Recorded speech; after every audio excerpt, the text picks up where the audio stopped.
नमस्कार, सभी के प्रणाम। हम अभिषिक्ता बोलतानी और ई स्लाइड्स बनाइल गइल बा हमार सहपाठी अभिषेक द्वारा। और इस वीडियो के तहत हम आप सबन का ये बतावा चाहतानी कि जलवायु परिवर्तन का बा, एकर प्रभाव का बा तथा प्रतिक्रिया के कैसे कैसे बदलाव, जैसे कि शीर्षक बतलावता जलवायु परिवर्तन, जो कि खुदे में एक परिवर्तन बा, दिन ब दिन बदलते मौसम के अलावा और का बा, क्योंकि एकर मतलब कौनो जगह के लगातार लंबे टाइम तक मौसम के बदलाव होखेला, क्योंकि दिन ब दिन ग्लोबल वार्मिंग बढ़ली जाता। Global warming green house gases जैसे कि CO2, भाप, मीथेन आदि, ओकरा चलते बहुते बड़े स्केल के मुताबिक धरती पर मौसम के औसत ताप बढ़ेला। ग्रीन हाउस के चलते जब पृथ्वी पर सूरज के किरण बिखरला तब वह वापस भी लौटेला। आधा गर्मी ग्रीन हाउस गैसों में फंस के रह जावेला और फिर भी गर्मी पृथ्वी की ओर फिर पलट जाला, जेकरा चलते धरती के तापमान बहुते बढ़ जाला। और हमनी जानी कि एकरा प्रभाव चारों बगल पड़ेला। एकरा चलते धरती के तापमान पिछला 100 वर्षों में 0.8 डिग्री सेल्सियस तक बढ़ गयल बा, जो कि अपना में बहुते चिंता के कारण बा। वर्षों से जो महासागरीय और वायुमंडल जलवायु के जो राष्ट्रीय प्रशासन के अनुसार तापमान के और बढ़े के आशंका बा, तथा भारत के तो कई गो जगहों पे तापमान रिकॉर्ड तोड़ देले बा।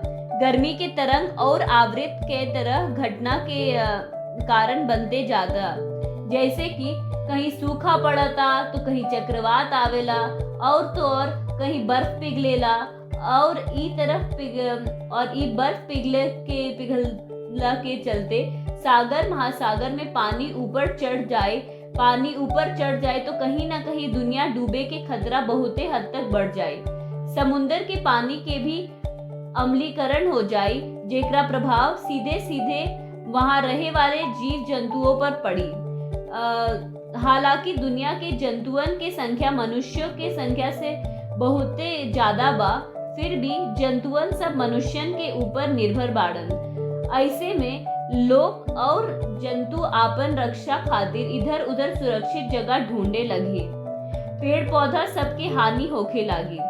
ऐसी स्थिति होखी जेकरा में जीव जंतु सीधे सीधे सूरज की गर्मी से प्रभावित होके वो कहीं ना कहीं मानवता के नुकसान पहुंचावे लागी। इस सब के तहत हम आप सबको 2 तरह के प्रतिक्रियाओं के बारे में बतावा चाहता नहीं।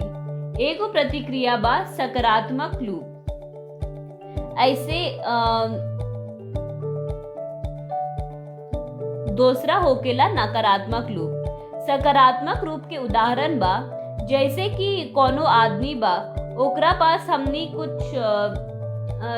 जैसे कि एक आदमी बा, ओकरा पास हम बड़ा आलसी बा, ओकरे मुताबिक वह ज्यादा काम ना करी और धीरे धीरे काम के ढेर जमा हो जाए, और इस काम के ढेर के देखकर वह और आलसी हो जाए। धीरे धीरे उसके पास काम के इतने ढेर हो जाए कि वह असामान्य हो जाए और हर लूप के साथ यह स्थिति और खराब हो जाए। ओकरा सकारात्मक फीडबैक लूप कहा जाला। दोसर होवेला नेगेटिव लूप। इस तरह के लूप में क्रिया और प्रतिक्रिया के सिस्टम चालू हो जाएला, जहां आउटपुट जरूरत के से कम बाद अगर आउटपुट के देवेला तो जाए तो प्रतिक्रिया कम हो जाए। एगो और उदाहरण के मुताबिक, जैसे शिकार और शिकारी में यदि शिकार होखेला, जंतु शिकारी जंतु से ज्यादा बा तो ओकरा खा के शिकारी जंतु बहुते बढ़ जाए। बाकी एगो बात हो जाए कि शिकारी के बदला शिकार कम हो जाए। जब शिकार कम हो जाए तो शिकारी के खाना ना मिली, और अपने उहो काम के चलते इस तरह प्रकृति अपना के खुद ही संभाल लेवेला। अब सकारात्मक प्रतिक्रिया के और उदाहरण है, जैसे हाल ही के अमेज़न के जंगल में लगल आग लगे के चलते पेड़ पौधे जलत रहे, जीव जंतु जलमग्न हो गए, एकरा से वातावरण में कार्बन डाइऑक्साइड गैसों से की वृद्धि हो भइल तथा ग्रीन हाउस गैसों के इसमें सकारात्मक प्रभाव पड़ल। पेड़ पौधा के जलला से धरती के पानी के अवशेषण कम भ गई। अब सवाल ई बा कि देर हो गई वातावरण अब सवाल ई बा कि कितना देर भ गई। काहे बहुते देर हो गई बा ना। हमारे अनुसार ज्यादा देर नहीं ना हुआ है, अभी भी देर ना होइल बा। अब हमनी के करे के बा एकरा घटावे के कैसे जाए। जैसे कोयला बहुते कार्बन डाइऑक्साइड निकालला, तो ओकरा के उपयोग करे के बजाय nuclear energy, hydro energy, wind energy, solar energy के उपयोग करके तथा पुराने चीजों के भी उपयोग करने के तरीके से पेड़ पौधों के ज्यादा से ज्यादा लगावे के बा। क्योंकि पेड़ पौधे तो वातावरण में CO2 खींच लिए और ग्रीन हाउस के प्रभाव कम कर दी। एकरा साथ लोगों में जन जागरण भी बहुते जरूरी बा, ताकि समय रहते प्रकृति के संभालल जा सके। समाज में कार्बनाइजेशन के तरफ ले जाए की पड़ी। पहले की तरह प्रकृति के साथ रहे वाला बने पड़े। और हम सब अंत में जेम हेसन के कोट के साथ एक बात कहल चाहतनी।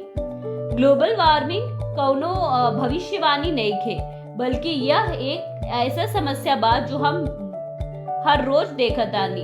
ये आगे वाली पीढ़ी के लिए संभाल के रखल ना बा। धन्यवाद सुनने के लिए।